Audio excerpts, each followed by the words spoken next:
E aí, pessoal, tudo bem? Bem-vindos a mais um Explainer.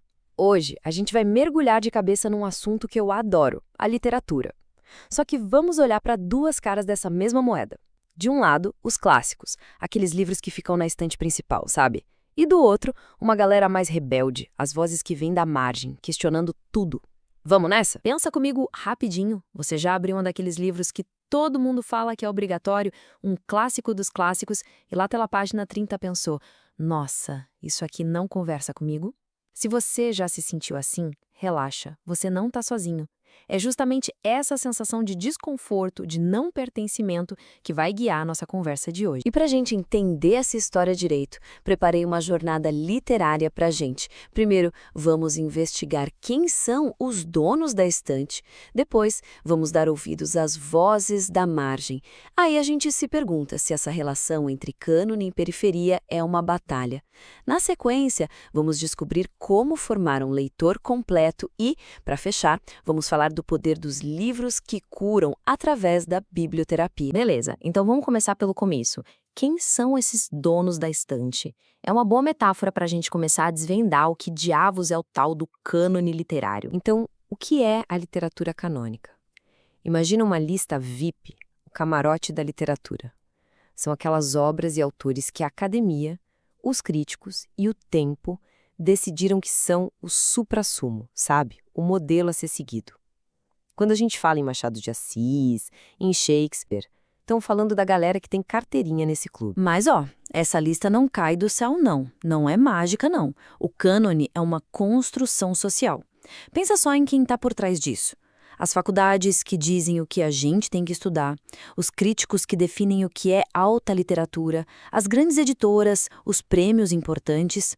Tudo isso somado a que sobrevive ao tempo e, claro, as ideias que dominam uma certa época, vai montando essa estante de notáveis. E é aqui que o caldo engrossa. Porque se o cânone é um clube, a gente tem que perguntar quem não foi convidado para a festa. Por muito tempo, esse foi um clube bem fechado. As críticas são pesadas. Ele excluiu sistematicamente mulheres, pessoas negras, indígenas.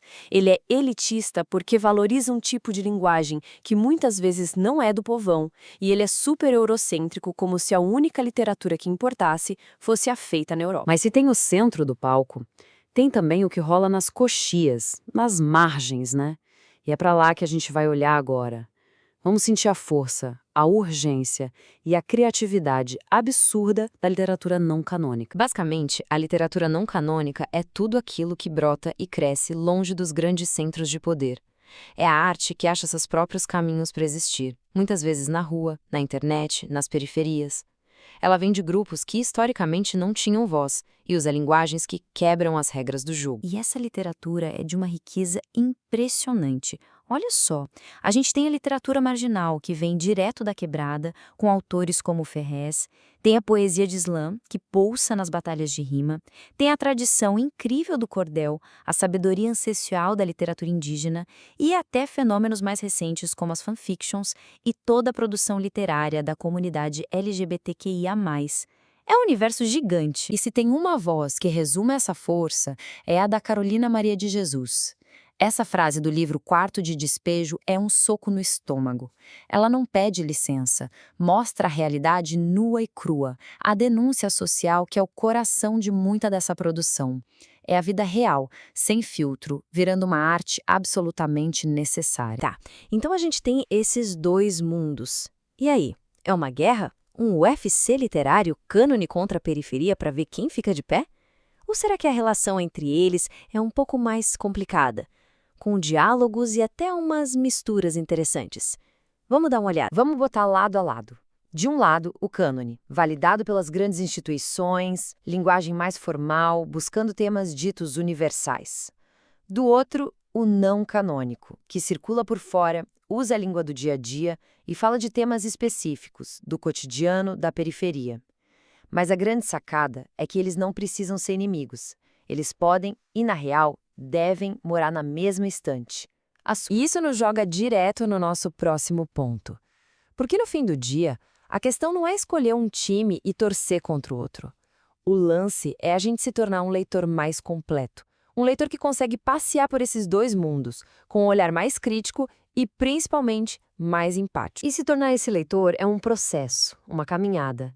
A gente pode pensar em 3 passos. O primeiro, a sensibilização, que nada mais é do que pegar gosto pela coisa, achar o prazer na leitura. Depois vem o letramento literário, que é quando você aprende a ler mais fundo, a entender as camadas de um texto. E por último, a tão sonhada autonomia leitora, quando você mesmo escolhe, critica e conecta os livros que lê. Então, o pulo do gato é esse aqui. Um leitor completo, um leitor de verdade, se faz no diálogo. É quando você consegue curtir a tradição de um clássico e, ao mesmo tempo, se arrepiar com a inovação de uma poesia de slam. É ser capaz de conectar as grandes questões da humanidade com a realidade específica e potente de uma quebrada, de uma aldeia. E para a gente fechar com chave de ouro, vamos falar de algo super prático e poderoso que vem de tudo isso. Você já parou para pensar que a sua estante de livros, se ela for bem diversa, pode funcionar como uma caixinha de primeiros socorros para a alma? Vamos falar de biblioterapia. O nome é chique, biblioterapia, mas a ideia é simples e genial. É usar os livros de forma intencional, como uma ferramenta mesmo para cuidar da nossa saúde mental, para a gente se entender melhor e, no fim, para viver com mais bem-estar. Não é demais? E como isso funciona na prática? De várias formas. Ler comprovadamente reduz o estresse. Quando a gente entra na pele de um personagem, a gente exercita a nossa empatia. Nos ajuda a botar nome nos nossos sentimentos, a olhar para uma experiência difícil com outros olhos e, principalmente, nos faz sentir menos sozinhos no mundo. E olha que louco, essa ideia não é de hoje, não. Esse pensamento aqui é de um historiador grego de séculos atrás. Isso só mostra que a humanidade já sacou há muito tempo que os livros têm esse poder de cura. A biblioterapia de hoje só está dando um nome mais técnico para essa sabedoria antiga. E para a gente encerrar, eu quero deixar uma pergunta no ar, mas essa é para você. Pensa aí, na sua vida, na sua estante, qual livro já foi um remédio para você? Qual história te abraçou, te curou, te deu um norte no momento difícil?